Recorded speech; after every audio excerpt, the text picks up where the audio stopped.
Halo, Assalamualaikum. Waalaikumsalam warahmatullahi Waalaikumsalam. Waalaikumsalam warahmatullahi wabarakatuh. Untuk yang dari kelas Magister Ilmu Lingkungan, apakah ada yang mau dipresentasikan atau didiskusikan hari ini?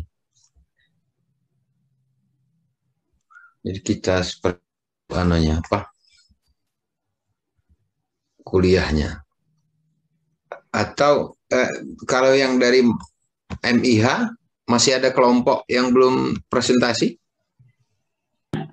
Masih ada, Pak. Berapa? Kelompok 7, Pak. Gitu. Ya. Terakhir ya ini? Iya. Iya, Pak, kelompok 7, Pak. Pak Dedi Armansyah dan Pak Dedi Susanto. Oh iya, pantas dia bergabung ya. Oke, kalau gitu saya persilakan saja langsung untuk menyampaikan makalahnya supaya ada waktu yang cukup kita untuk berdiskusi. Dan bagi yang belum bergabung, mohon disampaikan ke teman-temannya supaya segera bergabung. Siap, Pak. Terima kasih, Pak. Ya, terima kasih. Yuk, silakan. Ya, Pak. Assalamualaikum warahmatullahi wabarakatuh. Selamat sore, salam sejahtera untuk kita semua. Waalaikumsalam warahmatullahi wabarakatuh. Ya. Belum dimulai. Didi minta ke semua peserta untuk menghidupkan visualnya supaya kelihatan hadir beneran atau tidak. Saya mau screenshot nih, silakan. Izin Pak, lagi nyetir Pak. Hidupkan saja, Bu. Gak apa-apa kan? Kan sudah tuh sebentar. Memang nyetirnya enggak pakai jilbab? Enggak kan? Silakan. Enggak apa-apa, nyetir taruh HP-nya. Yang penting dengar. Sudah. Masih ada gambar, belum lengkap. Oke, matikan Mbak Siti. Silakan yang belum menghidupkan kameranya. Oke. Kalau tidak ada lagi, saya silakan.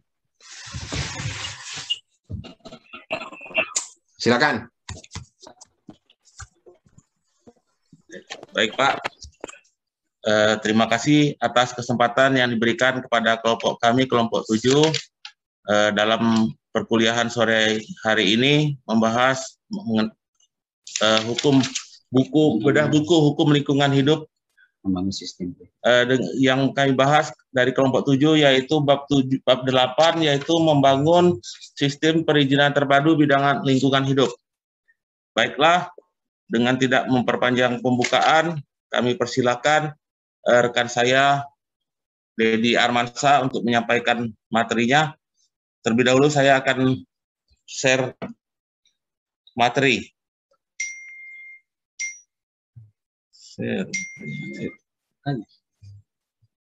Dengan tema kami yaitu membangun sistem perizinan terpadu di bidang lingkungan hidup. Di sini banyaknya masalah perizinan yang menjadi permasalahannya, di mana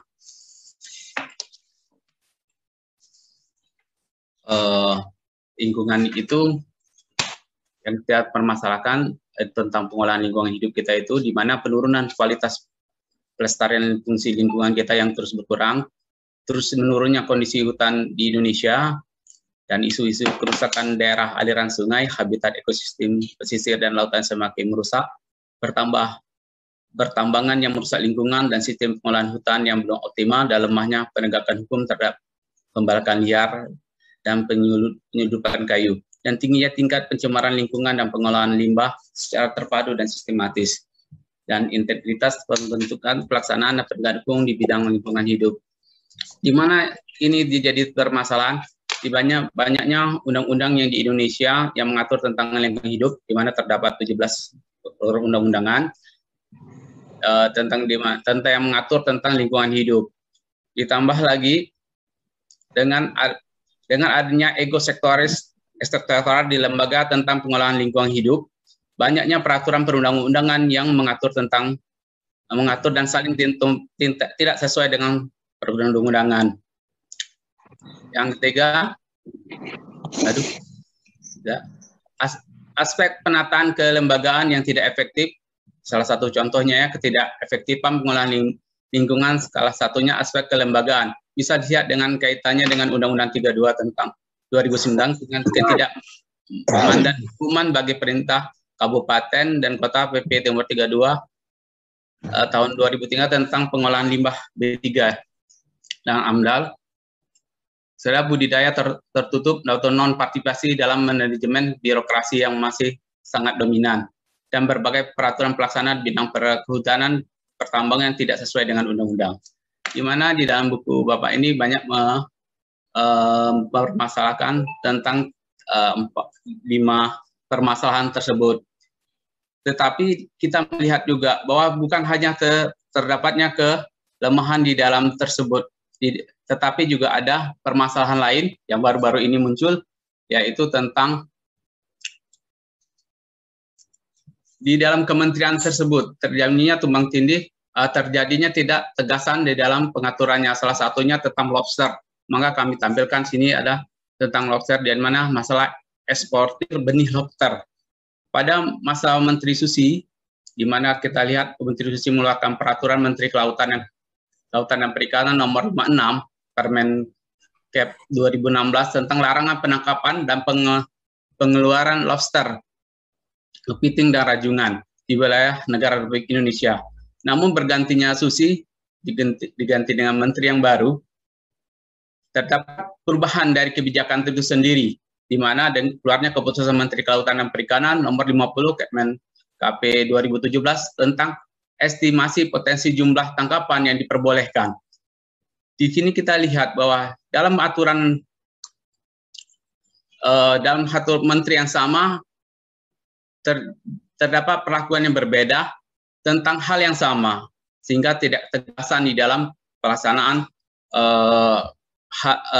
dalam penegakan hukum tersebut. Dengan mengeluarkan peraturan Kementerian Kelautan dan Perikanan nomor tentang pengolahan lobster dan kepiting.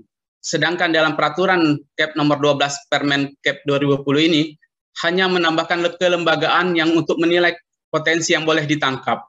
Pada lembaganya yang merekomendasi untuk penjualan benih lobster dan dikenakan pajak. Satu sistem terpadu di dalam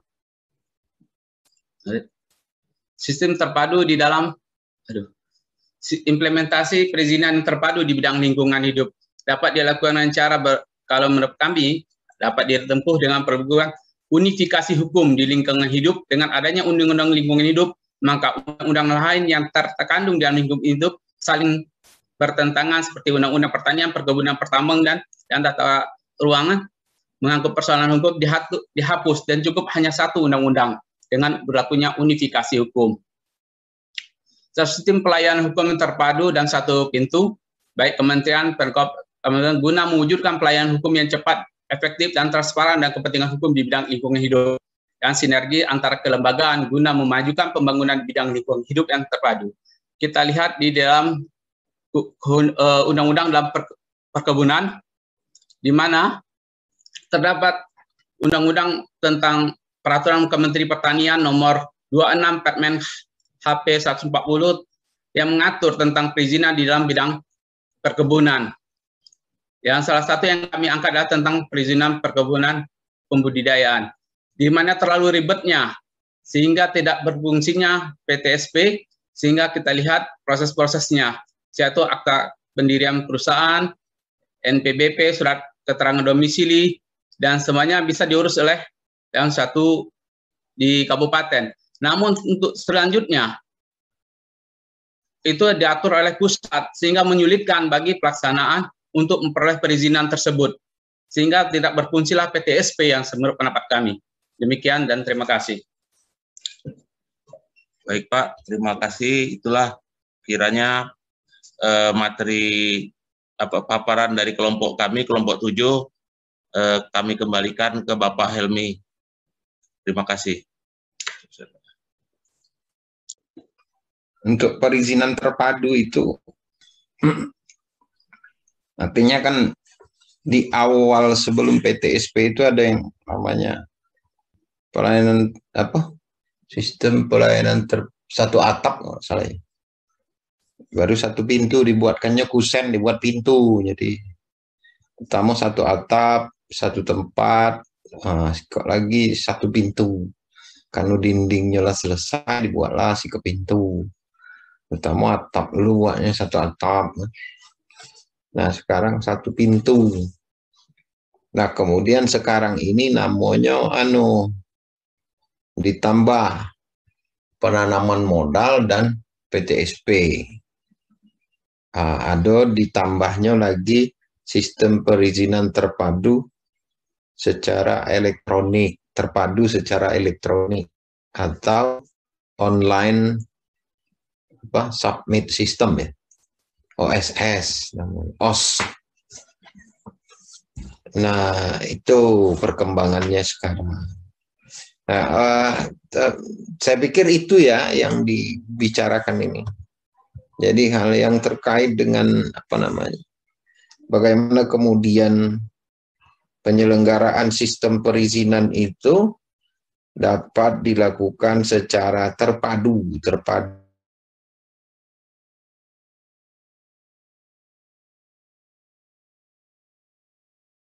Jadi proses mulai dari mengurus syarat, prosesnya sampai dengan dapat keluarnya izin. Jadi semuanya terpadu di dalam satu tempat. Nah, terpadu itu sudahlah, silakan diskusi kita. Saya persilakan untuk menyampaikan tanggapan, masukan terkait dengan presentasi dari kelompok 7 ini. Disilakan. Bukan waktu dan tempat ya, disilakan.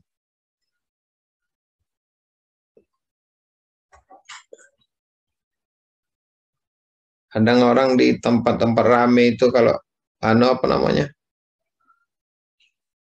protokolnya itu bilang waktu dan tempat disilakan, bukan kepada Bapak disilakan, bukan kepada waktu dan tempat disilakan. Wah, ini teman-teman dari Magister Ilmu Lingkungan itu kalau hukum itu harus jelas katanya, supaya pasti dan adil. Masa tempat dan waktu disilakan. Oke, ada yang berminat untuk membeli? Kita memiliki sesuatu yang bisa dibawa. Silakan, Harun Aristo. Ya, Pak. Aristo mau menyampaikan. Silakan, Pak. Ya, terkait dengan OSS, Pak ya.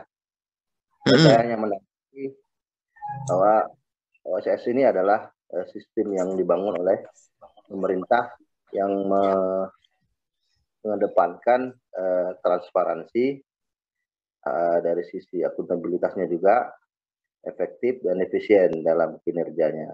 Tapi saya melihat dari tujuannya baik, tapi saya melihat dari sarana dan prasarana belum memenuhi, Pak. Jadi tidak semua sarana itu disediakan oleh pemerintah, seperti salah satunya mungkin dari sisi aksesibilitas masyarakat untuk mengakses investasi itu terkait dengan mungkin lahan atau izin yang bisa tanpa harus pergi ke berhubungan langsung. Kita bisa melihat dari online bahwa perizinannya itu tidak bermasalah, mungkin begitu nantinya. Tapi saya melihat itu aja, Pak, dari kendalanya dari sistem OSS itu. Itu aja, Pak, tanggapan dari saya. Terima kasih, Pak. Terima kasih. Silakan yang lain. Izin, Pak. Ya, silakan Pak Endro. Ya, terima kasih Pak. Perkenalkan saya Endro Lastio dari Magister Ilmu Lingkungan. Menanggapi terkait dengan upaya pemerintah untuk membuat keterpaduan dalam perizinan lingkungan hidup. Saya melihat ini sebenarnya memang langkah yang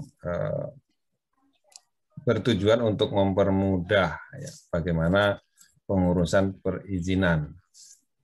Tapi juga ternyata dalam pengalamannya itu ketika kita mengurus perizinan akan dikembalikan kepada instansi terkait yang berwenang terkait dengan izin yang akan diurus, ya, sehingga ini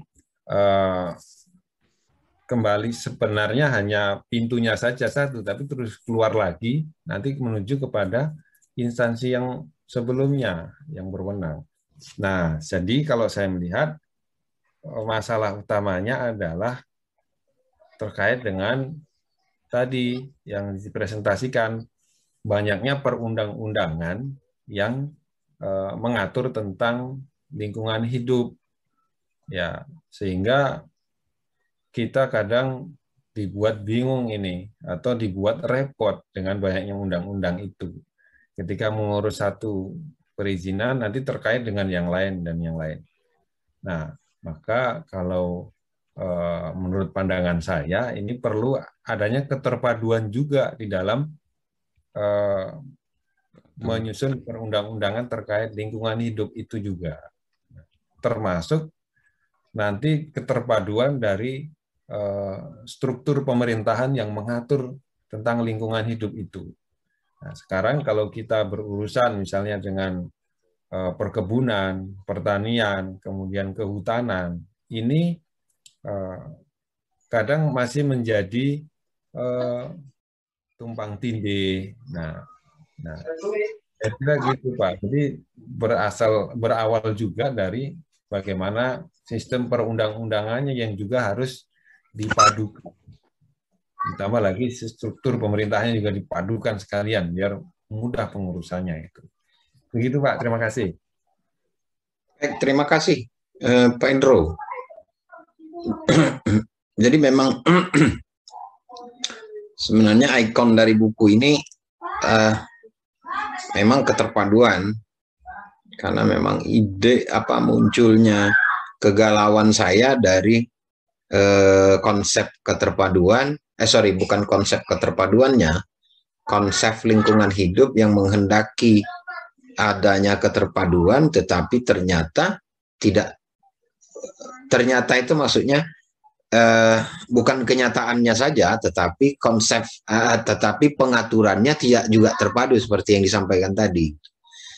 Pengaturannya justru banyak sekali aturan, baik di tingkat undang-undang maupun di peraturan yang lebih rendah, misalnya sampai kepada peraturan daerah gitu. Nah, ketidakterpaduan itu justru kontradiksi dengan apa yang ada dengan pada konsep pada konsep lingkungan hidup itu. Nah, ditambah lagi ketidakterpaduan itu di samping aturan yang saya sampaikan minggu kemarin, juga dari aspek kelembagaannya tidak terpadu. Oleh karena itu kegundahan itulah saya coba teliti dan kemudian mendapatkan buku ini yang sangat sederhana, tapi merupakan curahan hati saya lah terkait dengan keterpaduan dari konsep lingkungan hidup itu. Saya pikir itu, terima kasih. Jadi cukup membantu membuka jalan pemikiran berkaitan dengan bagaimana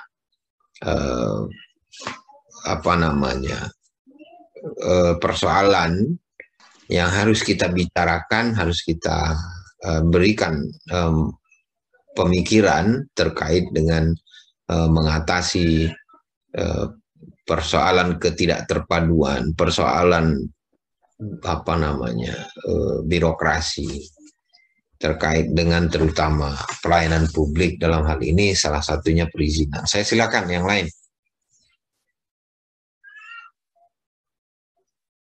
Silakan ada, kalau yang dari teman yang lain dari Magister Ilmu Hukum misalnya juga ada. Oh ya, sekedar barangkali juga perlu juga ya, saya sampaikan perkenalan, tapi perkenalannya secara umum saja. Untuk yang dari teman-teman dari Magister Ilmu Lingkungan ini pada umumnya praktisi ya mereka ya. Praktisi dari Pemda, kemudian ada juga dari NGO. Nah, artinya kan sudah punya pengetahuan lapangan. Nah, bagi teman-teman dari Magister Ilmu Lingkungan yang dari Magister Ilmu Hukum ini juga ada yang dari praktisi, kemudian ada juga yang dari advokat, artinya praktisi hukum, ada juga yang mereka yang juga dari instansi kepolisian, kemudian ada yang dari pemerintah daerah, ada yang juga dari kejaksaan kalau nggak salah. Jadi sebenarnya kita bisa padu ini. Nah, harapannya saling mengingatkan dan saling memberikan masukan terkait dengan lingkungan hidup dan hukum lingkungan ini. Karena begini, pengalaman saya misalnya ketika membimbing skripsi, tesis atau disertasi, seringkali nih yang Magister Ilmu Hukum atau ilmu hukum yang S1 atau malah yang S3 itu kajiannya terjebak pada ilmu lingkungan. Nah, maka sebenarnya saya juga ingin dapat gambaran bahwa ilmu lingkungan itu memang menjadi salah satu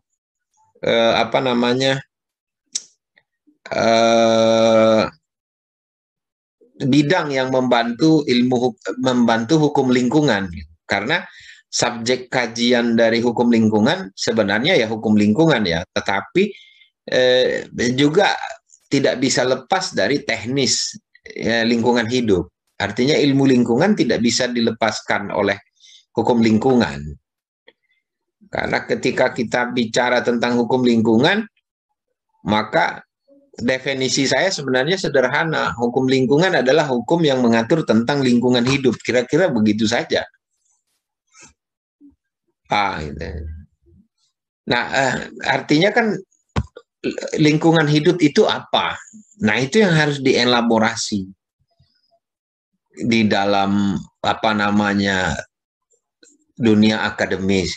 Nah, mengelaborasi itu saya memulainya dari bahwa lingkungan hidup itu pengertian dan ruang lingkupnya sangat luas, sehingga dia mencakup keseluruhan sektor yang selama ini kita sebut dengan sektor sumber daya alam.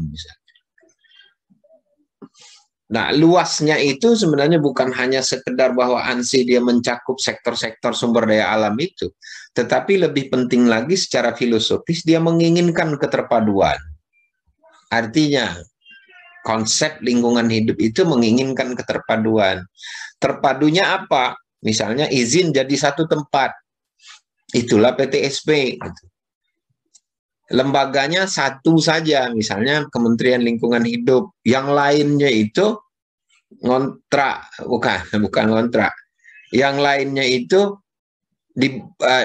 kelembagaannya di bawah kementerian. Artinya eselon 1 lah dia, dirjen. Ada dirjen perkebunan, dirjen batu bara, dirjen mineral, dirjen apa lagi. Harusnya begitu kalau mau terpadu. Nah, begitu juga pengaturannya. Pengaturannya ini kan persoalan kita di Indonesia ini.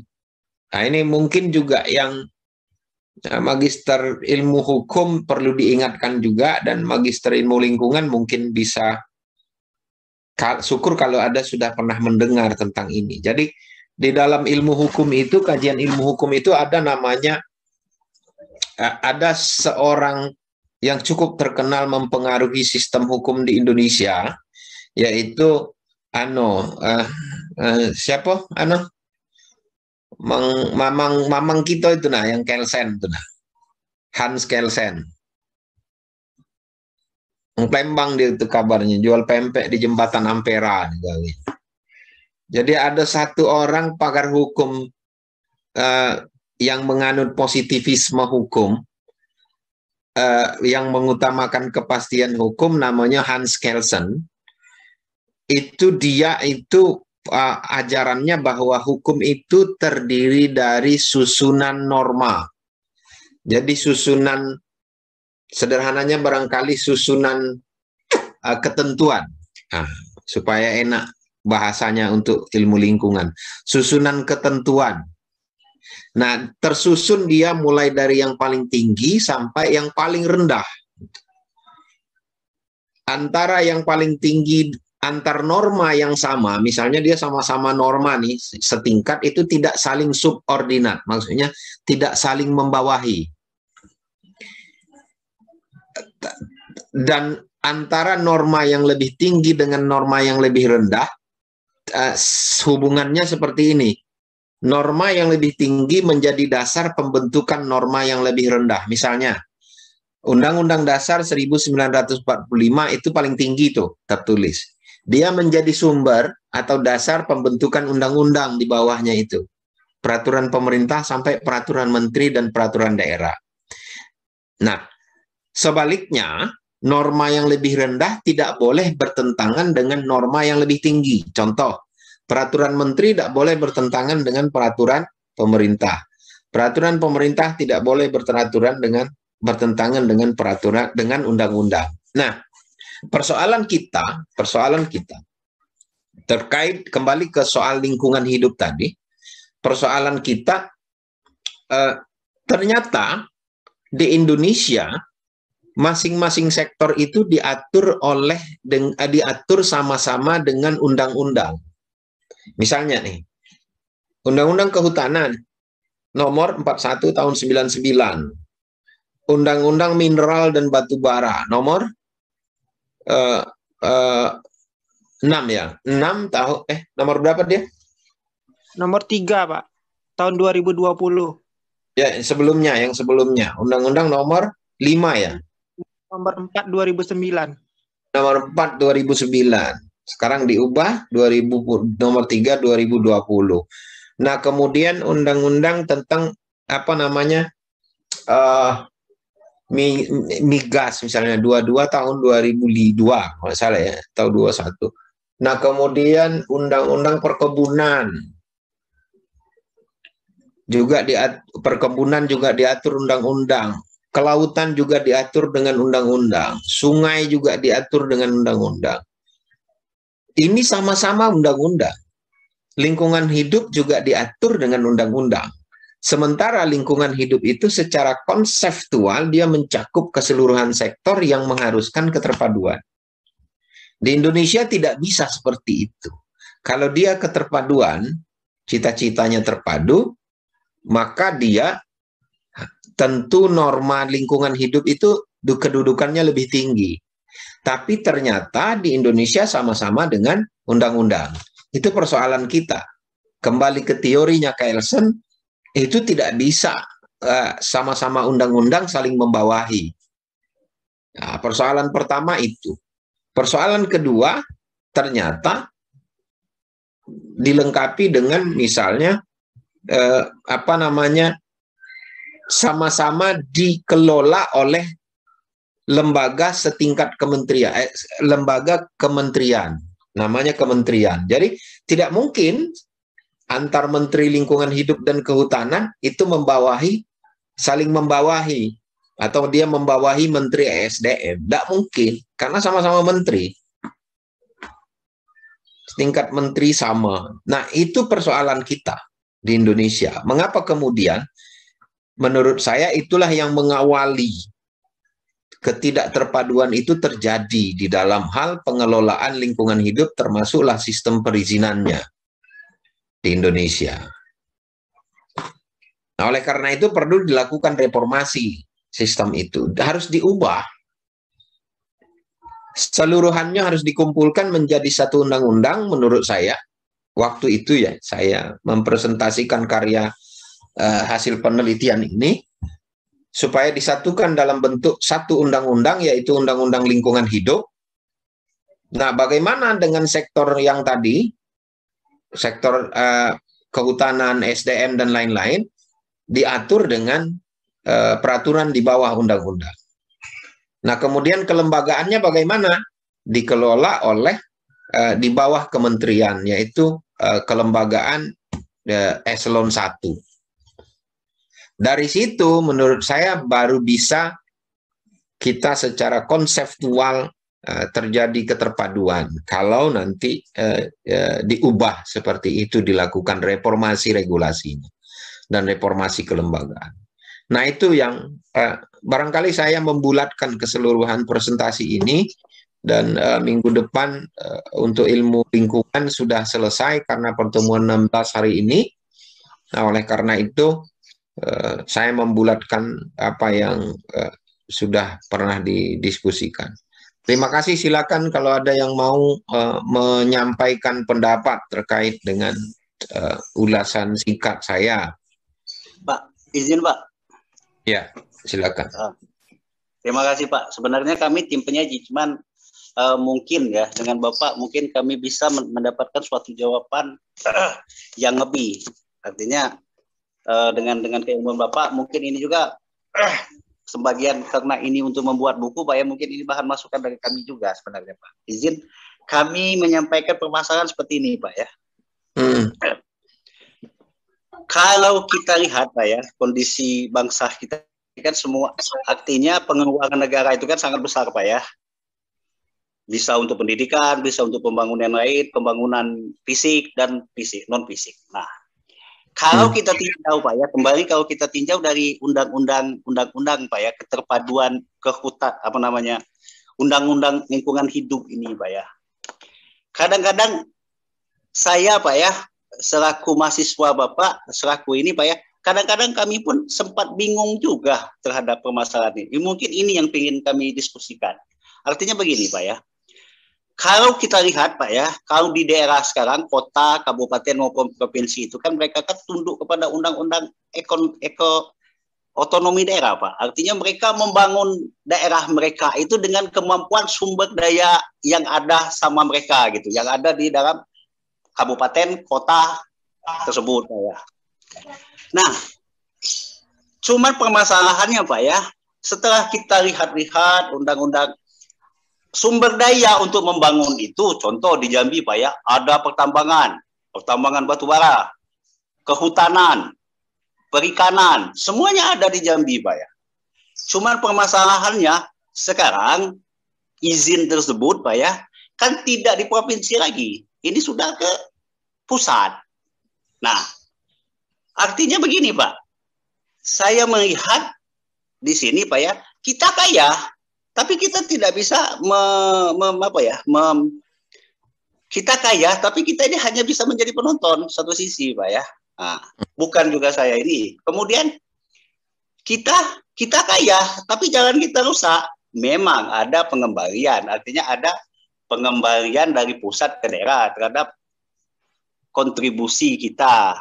Cuman kayaknya ya ini juga Pak, mohon maaf itu Pak, jadi istilahnya kami ingin ngajak diskusi. Nah, mungkin menurut kami Pak ya, mungkin di dalam buku Bapak ini harusnya, bukan seharusnya ya Pak, artinya kami kami mengusul kepada Bapak ini, kepada Bapak dalam pembuatan buku ini, tinjau juga Pak, kaitan otonomi daerah ini dengan undang-undang, dengan yang berkaitan dengan izin Pak, izin kehutanan, dengan izin kehutanan, pertambangan, dan segala macam ini. Kami takutnya Pak, ada satu Pak, tahun-tahun ke depan kita nggak ada yang mau jadi bupati, wali kota Pak ya, nggak ada sumber dayanya. Nah, itu yang kami takutkan itu Pak.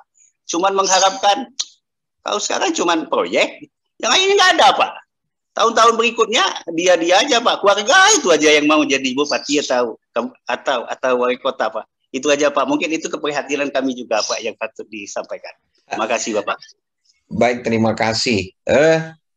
Mohon izin Pak. Silakan. menarik sekali Pak Amzuddin berkaitan dengan permasalahan di daerah. Saya coba memberikan gambaran sedikit mengenai otonomi daerah di masing-masing di setiap daerah. Di setiap daerah itu mempunyai pendapatan hasil dari daerah itu sendiri, baik dari usaha pertambangan, pajak usaha pertambangan maupun pendapatan sumber yang lainnya. Terkait dengan pemerintah daerah yang disampaikan Pak Amzuddin tadi, ini sebenarnya juga dilihat dari cikal bakal kenapa izin tersebut dialihkan kepada pemerintah pusat. Satu, misalnya kita lihat dalam menjelang pemilihan kepala daerah. Pemerintah pada saat sebelum diterbitkannya izin, sistemnya begini. Kalau menurut hemat saya sendiri, lo pilih gue pilih lo gitu loh. Karena jika kita menerbitkan izin sembarangan, ini akan mengakibatkan pada kerusakan lingkungan hidup tersebut. Misal dalam hal pertambangan. Dalam hal pertambangan, kalau tidak adanya pengawasan yang dilakukan oleh pemerintah daerah, sementara izin diterbitkan, ini kan hal yang percuma yang dilakukan oleh sang penerbit izin. Nah, itulah kenapa yang dahulunya pemerintah daerah dapat menerbitkan izin, kemudian dialihkan kepada provinsi, kemudian dari provinsi diambil alih oleh pemerintah pusat.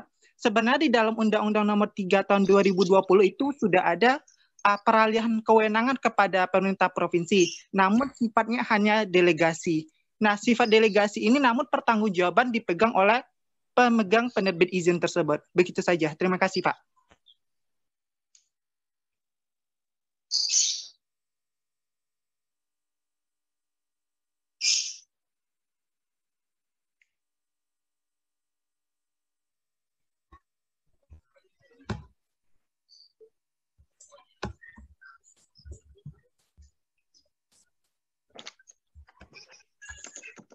Halo?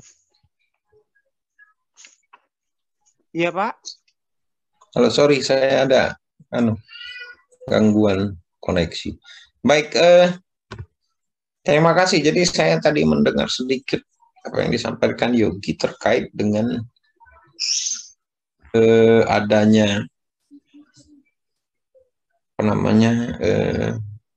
adanya persoalan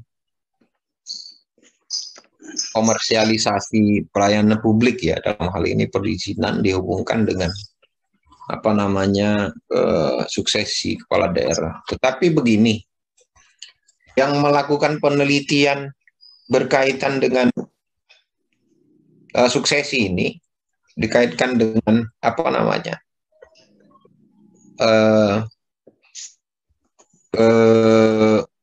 perizinan, khususnya dalam pelayanan publik, khususnya perizinan. Menurut saya, karena penelitian itu mudah dilakukan, mudah dalam arti lingkupnya kecil ya, lokal. Nah, saya pikir tidak hanya tidak hanya persoalan suksesi kepala daerah, bahkan terjadi suksesi, bahkan terjadi janji itu ada di suksesi yang lebih luas lagi, misalnya presiden, menurut saya. Jadi, tapi sayangnya rilis-rilis yang dilakukan hasil penelitian justru menyatakan bahwa izin itu dikomersilkan oleh para calon kepala daerah atau oleh petahana yang mau mencalonkan diri.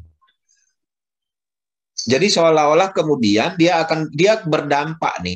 Ini nyambung dengan Hamsuddin tadi ya. Dia kemudian berdampak pada dibangunlah atau terbangunlah sebuah opini bahwa dengan begini, kalau begitu merusak otonomi nih. Otonominya kelewatan diberikan kewenangan daerah ini berkaitan dengan perizinan sumber daya lingkungan hidup, misalnya kehutanan, pertambangan dan lain-lain yang sifatnya strategis nasional. Nah, ini kalau begini harus ditarik nih. Nah, kira-kira begitu. Jadi aspek politiknya sekaligus saya sampaikan. Ada aspek politik di sana, mengapa itu ditarik kewenangan yang ada itu. Satu aspek politik.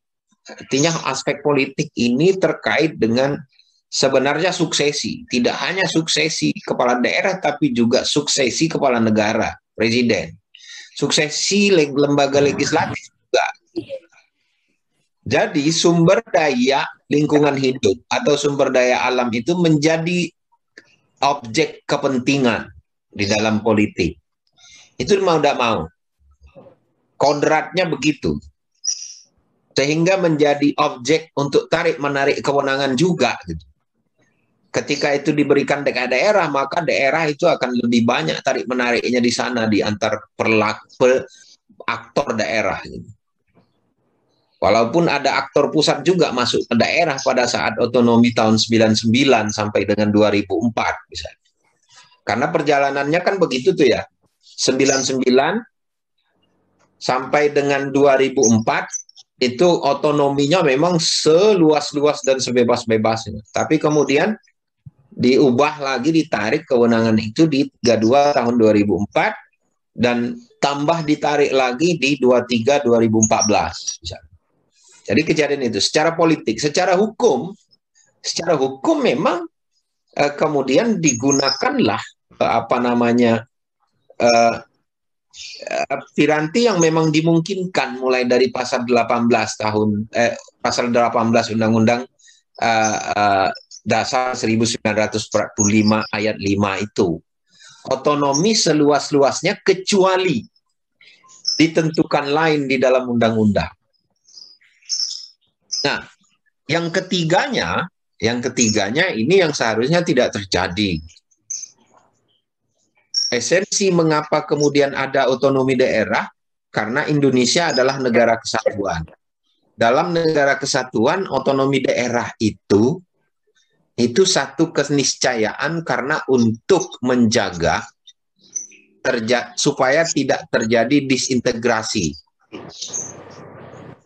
Jadi otonomi daerah yang dilakukan dengan desentralisasi atau pemencaran kekuasaan ke daerah itu sebagai satu keniscayaan dalam satu negara kesatuan. Karena negara kesatuan itu kan kekuasaan terpusat di Jakarta, di ibu kota, penanggung jawabnya itu adalah pemerintah pusat, tetapi kewajiban untuk didelegasikan kekuasaannya itu. Karena tidak mungkin pemerintah pusat mengurus seluruh urusan rakyat itu sampai ke desa. Oleh karena itu, dipencarkanlah kekuasaan itu melalui otonomi daerah. Nah, seperti itu. Jadi dia keharusan sebenarnya otonomi daerah itu dalam negara seperti Indonesia. Namun, panjangnya sampai dengan tahun 2021, bahkan melalui Undang-Undang Cipta Kerja memang ada kecenderungan Indonesia menuju sentralisasi kekuasaan. Nah, seperti itu. Nah, berkaitan dengan saran dari Hamsuddin mengapa agar saya menambahkan juga tentang otonomi daerah, barangkali ya, namun ada alasan kenapa waktu itu saya tidak memasukkan itu, karena kajiannya itu terkait dengan aspek filosofi dan aspek teoritis lingkungan hidup sebagai sebuah konsep keterpaduan. Jadi saya ingin menemukan saja bahwa persoalan ketidakterpaduan itu jawabannya adalah reformasi regulasi dan reformasi kelembagaan. Batasnya segitu dan tidak sampai kepada aturan yang sifatnya teknis, yaitu pembagian urusan pemerintahan. Nah, sepertinya memang ke depan harus ada memberikan nuansa baru di dalam buku ini terkait dengan urusan pemerintahan itu. Jadi bisa misalnya urusan pemerintahan yang sifatnya konkuren, tapi sekarang konkurennya tinggal sedikit, yang ada itu adalah urusan absolut dan urusan pilihan yang ditentukan secara tegas merupakan kewenangan masing-masing. Jadi itu uraian sedikit berkaitan dengan tanggapan menarik dari Hamsuddin. Terima kasih. Nah, untuk Yogi, persoalan suksesi itu menurut saya daerah pada satu sisi memang seringkali dijadikan kambing hitam hasil penelitian bahwa perizinan itu dikomersilkan, padahal juga tidak hanya daerah, di daerah ini objeknya daerah, tetapi yang mengambil juga orang pusat juga sih. Saya harus katakan begitu, saya pikir. Jadi tidak hanya dalam rangka suksesi kepala daerah terjadi komersialisasi pelayanan publik itu. Salah satu teman yang pernah juga melakukan penelitian ini, teman-teman dari C4 ya. Saya pernah menyatakan bahwa jangan hanya kaji tentang suksesi kepala daerah dikaitkan dengan rusaknya lingkungan, tapi suksesi presiden, suksesi DPR kaitankan juga dengan kerusakan lingkungan dong. Itu kan. Barangkali memang secara kuantitas jumlahnya lebih banyak daerah, tetapi kualitas lebih banyak tingkat pusat itu. Luasannya ratusan hektar kalau di Jakarta, kalau di meliputi nasional itu. Saya pikir itu ya. Jadi mari kita lihat itu secara berimbang. Jadi itu. Terima kasih. Ada yang lain? Jumbo. Yuk, silakan. Rip. Bentar, Pak. Oke. Ya, terima kasih, Pak. Mungkin semoga nyambung ya, Pak, dengan apa yang dibahas gitu. Dari saya mencoba mengerti, tapi kayaknya nggak mudeng juga, Pak, saya mengenai kebijakan ini. Ya, terima kasih, Pak. Tadi kalau misalkan mengulas gitu dari apa yang Bapak diskusikan dan usulan dari Bapak bahwa secara kelembagaan ada yang di atasnya lagi sebagai kementerian, contohnya Kementerian Lingkungan Hidup gitu ya, dan di bawahnya ada Kementerian SDM dan lain-lainnya, di mana menurut saya di situ nanti Pak kalau misalkan digabungkan ada konflik of interest ya Pak dari setiap kelembagaan yang akan dikolektifkan. Contoh misal gitu ya, dalam hal ini yang sudah berjalan di Reki gitu ya Pak ya, dengan izin restorasinya gitu, terus nanti pada tahun 2019 keluarlah izin pembangunan jalan pertambangan batubara yang saat ini juga lagi rame-ramenya. Itu kan ada dua konflik of interest gitu, yang dimana salah satu pengen menjadi konservasionis sebagai idealisnya dan satu sebagai developis gitu ya, yang artinya untuk membangun. Nah tentunya kalau misalkan ini digabungkan dalam satu KLHK akan bentrok lagi Pak. Nah, mungkin fungsi tata ruang menjadi penting dalam masukan di dalam satu koordinasi Kementerian Lingkungan Hidup ini. Kenapa? Karena tata ruang mungkin bisa menjadi menengahi. Contohnya juga ada sosial di dalamnya. Kalau misalkan nanti ada kehutanan, ada SDM, kalau misalkan beranjak dari definisi lingkungan hidup, kata Bapak seperti disebutkan itu luas sekali gitu, general, di mana ada manusianya, di mana ada biotiknya, di mana ada yang abiotiknya, di mana terus ada sistem-sistem lain yang untuk menyetelkan gitu ya semua keseluruhan. Nah, menurut saya juga kalau misalkan tadi digabungkan ada konflik interest dan salah satunya yang bisa menengahi mungkin tata ruang. Itu saja Pak masukan dari saya Pak. Terima kasih. Baik, terima kasih. Barangkali bahwa tata ruang bisa menjadi satu instrumen ya yang yang menjadi pedoman lah untuk operasional pengambilan kebijakan dan operasional di lapangan. Tapi saya juga memandang bahwa tata ruang bagian dari lingkungan hidup. Nah, itu ya. Jadi nambahlah, tapi di Indonesia justru dimasukkan di dalam bagiannya PU ya, PUPR, Kementerian PUPR. Kalau di daerah dinas PUPR. Saya juga tidak memahami itu mengapa sampai di sana. Padahal tata ruang tidak hanya soal bangun jalan. Tata ruang itu berkaitan dengan air, berkaitan dengan tanah, berkaitan dengan udara sekarang sudah. Jadi udara dengan batas sekian mil misalnya, termasuk laut, ada tata ruang laut, ada tata ruang pesisir dan lain-lain. Jadi itu saya juga terima kasih Rif mengingatkan. Jadi dulu saya dengan konsep yang saya tawarkan, saya ditentang habis oleh Karena saya sampaikan di room ini, saya pikir saya ditentang habis oleh salah seorang penguji waktu itu, oponen ahli, waktu di mempertanggungjawabkan karya ilmiah ini,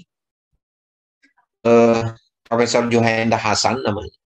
Beliau mengatakan, kalau Anda menawarkan dua hal ini, artinya reformasi pengaturan lingkungan hidup, yang harus Anda kumpulkan di dalam satu undang-undang, kemudian yang lainnya dalam bentuk PP, dan yang kedua yang paling sulit diterima, beliau bilang, Anda akan mengumpulkan satu kementerian, seluruh kementerian ini menjadi dalam satu kementerian lingkungan hidup, itu Anda akan merusak tatanan struktur ketatanegaraan Indonesia di dalam hal kementerian ini. Oleh karena itu pada saat itu beliau menawarkan, ada enggak, menanyakan saya, ada alternatif lain yang lebih masuk akal menurut dia. Saya enggak tahu ukuran masuk akal rasionalnya dia dengan saya perbedaannya apa gitu.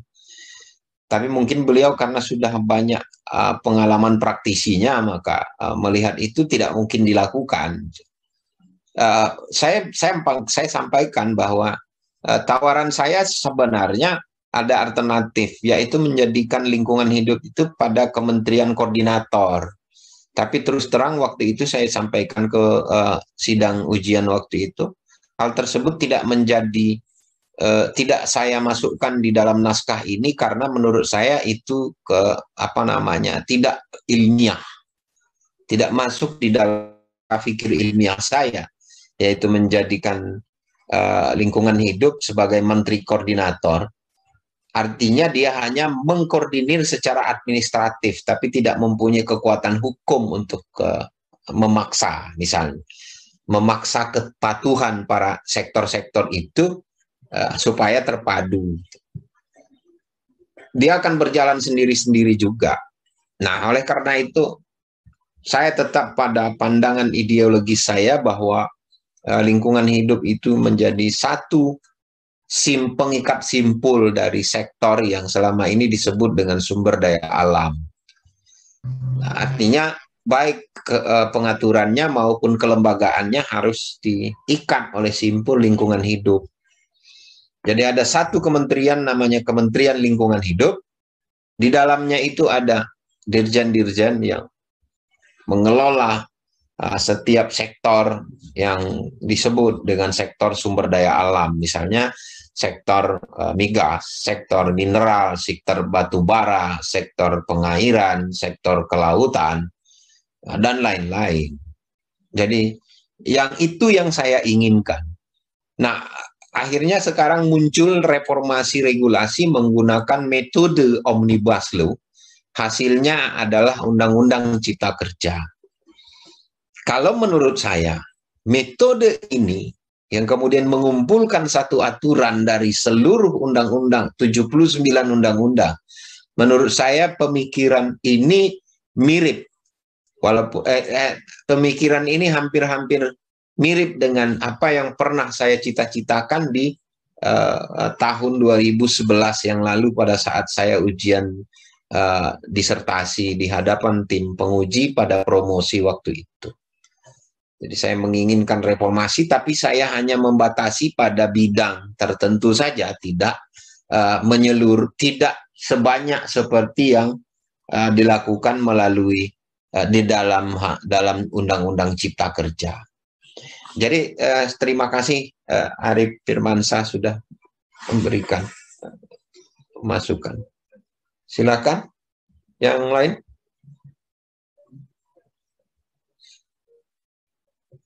Oke, masih ada? Kalau tidak ada lagi, saya mau ngasih. Oh ya, silakan, Freddy Yusuf, Pak Freddy, silakan. Mungkin dari kemarin ya diskusinya tentang gagasan Bapak mengenai penyatuan lembagaan lah, anggap sebut saja itu seperti misalkan tadi berpikiran tentang Kementerian Lingkungan Hidup jadi satu payung, di situ nanti di bawahnya ada mengelola pertambangan, kehutanan, perkebunan dan sebagainya. dalam pikiran saya sih di awalnya Kementerian Lingkungan Hidup tuh kalau ibaratnya kendaraan lebih banyak ke remnya ya daripada gasnya, sementara yang lain itu lebih banyak gasnya gitu ya. Dalam pemikiran saya seperti itu. Nah, dulu mungkin Kementerian Lingkungan Hidup lebih banyak mengingatkan tentang kelestarian dan sebagainya. Kemudian ketika ini disatukan, sebut saja sekarang disatukan lingkungan hidup dan kehutanan misalkan. Nah, seolah-olah ini justru kalau saya melihat sih tergantung nanti pada menterinya lebih condong kemana? Ke arah kalau yang disebut Arif tadi konservasionis atau lebih ke developmentalis gitu kan. Nah, ketika kepalanya ada di satu sisi, kalau memang dia misalnya konservasionis, mungkin akan lebih mementingkan ekologi misalkan, sehingga investasi jadi kecil gitu kan, jadi susah. Sebaliknya kalau dia developmentalis misalkan, dia akan lebih banyak eksploitasi daripada memikirkan lingkungan. Jadi dalam pikiran saya ketika ini mungkin konsep ini dijalankan, nantinya akan ya tergantung nanti siapa yang jadi kepalanya gitu, pemikiran kepalanya. Makanya di situ sedikit kekhawatiran. Sebenarnya yang disampaikan tadi salah satu solusinya dengan Omnibus Law ini mungkin jadi akan lebih baik sebenarnya, karena itu lebih mengikat. Jadi siapapun nanti orangnya, dia akan taat kepada aturan tersebut. Nah, barangkali itu hanya saja mungkin banyak kekurangan di sana sini mengenai Omnibus Law dan sebagainya, itu mungkin perlu dipikirkan juga. Itu satu mungkin pendapat saya. Yang kedua mungkin ini lebih ke pertanyaan yang sering saya temui di lapangan ya mengenai perizinan ini. Misalkan dalam penetapan sebut saja hutan produksi ya. Hutan produksi sebenarnya sudah ada aturan dan itu bisa diberikan izin misalkan kepada perusahaan tertentu, misalkan HTI atau HPH untuk mengelola kawasan tersebut. Kemudian di sisi lain aturan lain bahwa ada aturan lain misalkan mengenai kedalaman gambut atau kelerengan yang menyebutkan bahwa kedalaman gambut tertentu misalkan itu sebaiknya fungsi lindung. Sementara data kita misalkan mengenai kawasan itu misalkan di hutan produksi saja misalkan masih banyak ditemukan lereng-lereng yang begitu terjal yang seharusnya masuk ke kawasan lindung atau gambut-gambut dalam yang harus masuknya itu ke kawasan lindung.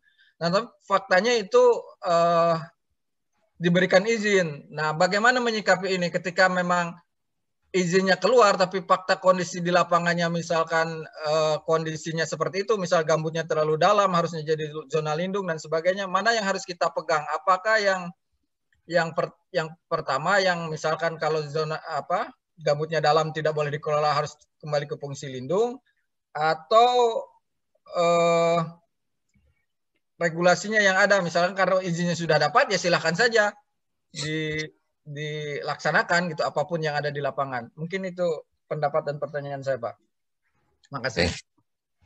Baik, makasih Pak Freddy. Terkait dengan itu ya, jadi memang kita ini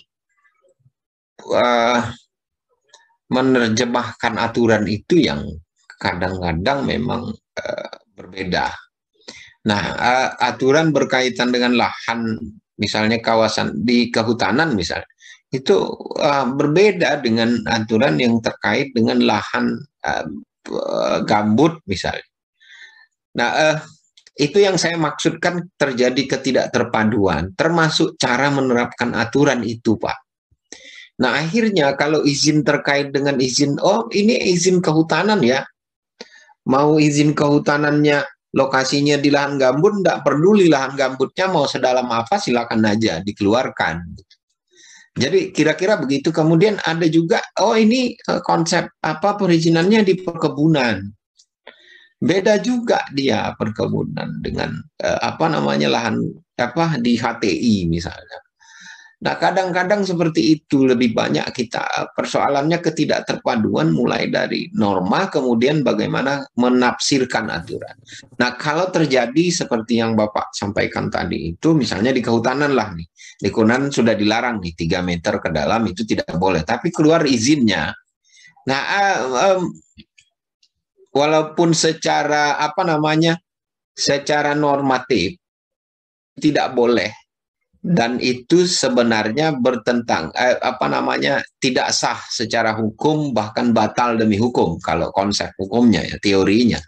Tetapi dalam teori hukum administrasi negara, ketika kemudian kita melihat bahwa segala sesuatu yang telah ditetapkan itu dinyatakan tetap berlaku dan sah menurut hukum sepanjang, jadi catatannya sepanjang tidak ada pembatalan baik oleh yang mengeluarkan izin maupun oleh pengadilan. Jadi saya melihat dari sisi itu saja bahwa dia kalau sudah ada izin, walaupun dia bertentangan dengan undang-undang sekalipun, artinya dia bisa dibatalkan dan dinyatakan batal demi hukum. Tetapi bukan berarti bahwa dia batal demi hukum itu akan batal dengan sendirinya. Dia masih butuh pembatalan, Pak, dari yang mengeluarkan izin. Jadi catatan artinya begini, ketika izin dikeluarkan ya izin itu tetap berjalan. Berjalan tetap. SK-nya tetap jalan, silakan beroperasi sepanjang belum dibatalkan atau dinyatakan tidak sah oleh pengadilan. Bagaimana caranya kalau di pengadilan? Maka harus diajukan gugatan di Pengadilan Tata Usaha Negara oleh siapa? Bisa ke pihak yang berkepentingan, misalnya akademisi, NGO atau masyarakat setempat. Nah, bagaimana kemudian? Apakah misalnya si yang mengeluarkan izin bisa membatalkan dengan sendirinya? Sulit sekali di Indonesia memang. Oh ya sudah, kalau sudah berlaku sudah dibiarin begitu saja. Nah, artinya harus ada misalnya para kelompok penyeimbang yang bisa memberikan melakukan kontrol ya terhadap seluruh kebijakan yang sifatnya terkait dengan lingkungan, terkait dengan sosial gitu. Jadi memang harus ada kelompok-kelompok yang mempunyai kepedulian terhadap itu. Tapi kalau misalnya aktivis lingkungan masuk ke dalam struktur kekuasaan, ngeri juga sudah sekarang ini kan. Kalau semua sudah masuk, nggak ada lagi tuh, iya semua jadinya gitu kan. Jadi itu Pak, itu seloroh saja Pak, yang terakhir Pak, jangan masuk di hati. Atau ada teman-teman yang lain yang sudah terlanjur masuk, nggak apa-apa nih gitu. Yang penting ingat-ingat kita juga dulu pernah bersama gitu ya. Sama-sama sebagai kelompok penyeimbang. Saya alhamdulillah tetap bertahan pada sebagai seorang akademisi. Walaupun kadang-kadang ditekan juga sih oleh teman-teman yang punya kenal baik di struktur pemerintahan itu. Silakan. Ada lagi, jadi menarik sekali. Ya. Saya mau tambahkan sedikit. Kalau tadi kan kelompok penyeimbang berarti harus ke pengadilan kan? Kalau yang mempunyai kebijakan, misalkan sebutlah pemerintah, mungkin pemerintah rezim ini yang memberi izin, rezim berikutnya merasa oh ini salah, itu harus ke pengadilan juga atau boleh langsung dicabut izinnya? Boleh Pak, boleh langsung. Boleh langsung. Ya, tapi dilakukan evaluasi ya terlebih dahulu. Oke. Ternyata ini keliru. Sebenarnya tidak harus, ya karena rejimnya mengeluarkan, tidak mungkin rejim itu sendiri yang mencabut ya Pak ya, jarang sekali itu. Jadi nanti kalau berganti rejim. Saya pikir itu iya Pak. Jadi dievaluasi bisa, oh ini ada kekeliruan, jadi dicabut. Begitu. Ya, baik Pak, makasih Pak. Ya. Saya ada? Kalau tidak ada lagi, saya mau ngasih pengarahan untuk evaluasi akhir. Jadi saya minta untuk dari Magister Ilmu Lingkungan untuk membuat tulisan singkat saja, barang paling banyak 5 halaman, buat opini terkait dari tema keterpaduan ini, keterpaduan dalam kebijakan pengelolaan perizinan di bidang lingkungan hidup. Jadi buat tulisan singkat saja, paling banyak 5 halaman, terkait dengan keterpaduan. Jadi bagaimana konsep kita masing-masing keterpaduan itu terkait dengan lingkungan hidup atau perizinan lingkungan. Saya pikir itu untuk Magister Ilmu Lingkungan. Sekali lagi saya terima kasih telah bergabung dan sama-sama dengan dari Magister Ilmu Hukum. Jadi cukup terbantu untuk memberikan nuansa ilmu lingkungannya ya terkait dengan hukum lingkungan. Saya pikir itu. Dan untuk yang Magister Ilmu Lingkungan, apakah kita masih ada kelompok lagi? Bintang? Halo? Bintang? Yolis? Masih Izin ada? Pak, sudah habis Pak, kelompok Pak Amzudin terakhir Pak. Oke, kalau begitu ini saja. Silakan membuat seperti tadi, makalah singkat 5 halaman, individu saja, tapi mohon sungguh-sungguh karena ini penilaian akhir untuk di Magister Ilmu Hukum ya, karena saya yang memberikan nilai nanti. Tapi untuk Magister Ilmu Lingkungan, saya salah satu penyumbang nilai saja dari 3 orang dosen. Jadi saya silakan untuk dibuat mulai minggu ini, dan mulai minggu depan silakan bisa dikumpul ke saya melalui email. Saya minta sama Pak Apriansah emailnya. Jadi atau saya kirim nanti sama siapa ya? Sama Pak Apriansah gitu ya. Iya Pak. Email. Ya, Pak. Pak, izin Pak. Ya, silakan. Pak, yang untuk Magister Ilmu Hukum tadi opini juga atau dalam bentuk makalah, Pak? Sama lah, opini saja. Tapi kalau mau dibuat dalam bentuk tulisan jurnal, enggak masalah juga. Opini saja, Pak. Beratnya kalau jurnal. Iya, silakan. Jurnal. Opini, Pak. Ya, ya. Ya. Baik, Pak. Baik. Terima kasih, Pak. Oke, terima kasih. Sampai di sini saya nanti akan share email saya ke ke masing-masing ketua kelas. Tapi untuk saya pikir beginilah ya.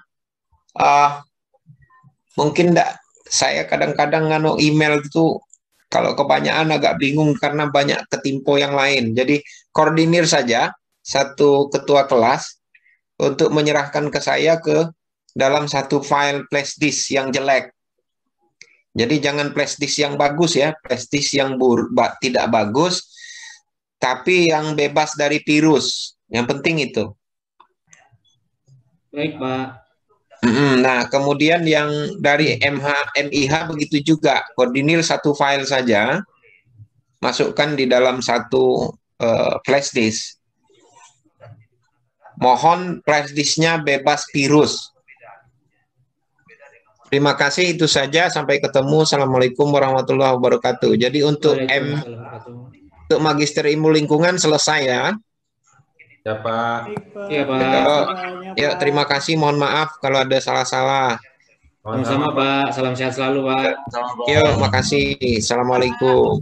Waalaikumsalam warahmatullahi wabarakatuh. Aduh.